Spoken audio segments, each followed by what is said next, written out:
కలియుగంలో ఉన్న అన్ని సమస్యలు పోగొట్టే అద్భుతమైన దీపం వెంకటేశ్వర పిండి దీపం.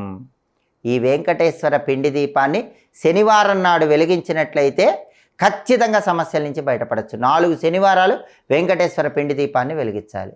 ఈ వెంకటేశ్వర పిండి దీపాన్ని ఎలా వెలిగించాలంటే, శనివారం రోజు చక్కగా తలస్నానం చేయాలి. గోడకు పసుపు రాయటం, కుంకుమతో తిరునామం తీర్చిదిద్దటం, కింద నేల మీద పీట పెట్టడం, బియ్యం పిండితో అష్టదళ పద్మం ముగ్గు వేయటం, దాని మీద చలిమిడితో పిండి దీపం పెట్టడం, ఆవు నెయ్యి పోసి దీపాన్ని వెలిగించటం, ఆ దీపానికి నమస్కారం చేసుకొని మంత్రం చదవటం, వడపప్పు పానకం నివేదించడం. ఇలా శనివారం చేయండి. 4 శనివారాలు చేస్తే మీకు కావాల్సిన ఉద్యోగం లభిస్తుంది. పెళ్ళిళ్ళు తొందరగా అవుతాయి. పిల్లలు లేని వాళ్ళకి తొందరగా పిల్లలు పడతారు. కలియుగంలో ఉన్న ఆర్థిక ఇబ్బందుల నుంచి తొందరగా బయటపడచ్చు.